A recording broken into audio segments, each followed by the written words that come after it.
Srpska, odnosno pravoslavna Nova godina, dočekuje se u nedelju uveče, a novinari lista Novi student uradili su jednu reportažu o svim našim novim godinama. Dakle, 2002. godina, 2002. put među Srbima.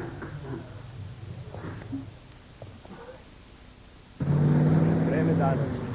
Duboko područje niskog vazdušnog pritiska koje se kreće do zapada ka Uralu zahvatit će večeras i naše krajeve. A ako ih i ne zahvati, zahvatit će ih novogodišnja euforija, jer nam Nova godina stiže za nepuna 3 dana i svi se pitaju kako li će izgledati po 2002. put među Srbima. A kako bi mogla da izgleda? Kao i svaki put do sada, jer Nova godina je idealizovano iščekivanje boljitka. Nova godina je zato uvek nova i uvek srećna. Nova godina je još nezagriženi plod čiji je ukus nemoguće odrediti. Nova godina je otkucaj u etru. Nova godina je sledeća rupa na kaišu i tek prišiveni džep na zimskom kaputu. Nova godina je... Srećna ti Nova godina, Jimmy, rekla je Tamara i sagavši se poljubila me u obraz. Uzvratio sam je istom merom, a zatim je nastalo sveopšte rukovanje i cmakanje s osobama koje sam video po prvi put u životu te večeri. To u suštini nije bilo važno. Inako smo svi bili tu da jedni drugima stvorimo iluziju da brinemo jedni za druge, iako gotovo niko nikome nije ni ime znao. Džimajo, srećna ti Nova godina. I tebi, Bojana. Da te ne ljubim? Ma ajde kad smo već tu. Smok, smok. I klošaru koji je u to vreme mokrio pod prozorom u dvorištu bio je upućen gromoglasan urlik. Ej, ortak, srećna ti Nova godina. Nije odgovorio.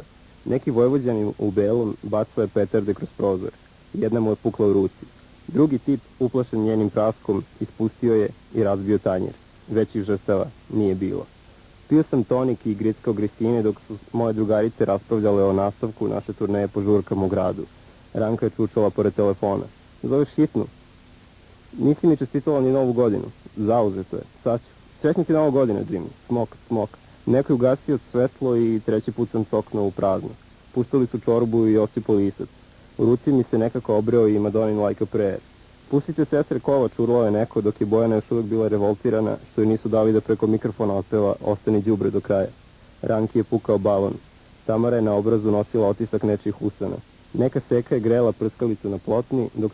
Istina, doček Nove godine ume da deluje isforsirano kada se pronađete u gomili od 100 ljudi koje se svojski trudi da u ponoć dožive kolektivni orgazam, što im nekako redovno ne polazi za rukom.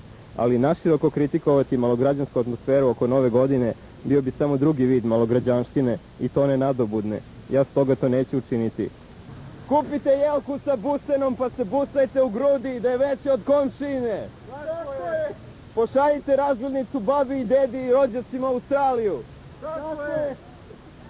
Opskrbite se lampionima, balonima i durek s kondomima. Odvrnite muziku do daske da svima u radijusu od 3 km date do znanja da ste živi, zdravi i da ne znate šta ćete sa sobom. Tako je, tako je! Pozovite hordu istih takvih zgubidana kao što ste vi, da u ponoć dočekate bogove da padnu na teme i novo vreme, drugo poluvreme. Tako je, tako je!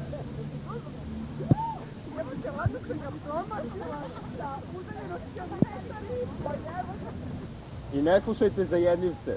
Masovna psihoza je uvek zdravija od lične neuroze. Zato se dobro pripremite da uhvatite taj famozni trenutak ili bar da uhvatite nešto u tom famoznom trenutku. Podsjećam vas, u trenutku ništa se ne kreće, ali i ne miruje, jer je za prelaz i kretanje u mirovanje potrebno više od jednog trenutka. U svakom slučaju, uživajte u dočeku Nove godine, ali i nakon njega, u svakom njenom danu, jer Novu godinu ne čini samo 1. januar, već i sva ostala 364 dana. Srećno i neka je moć rasuđivanja sa vama.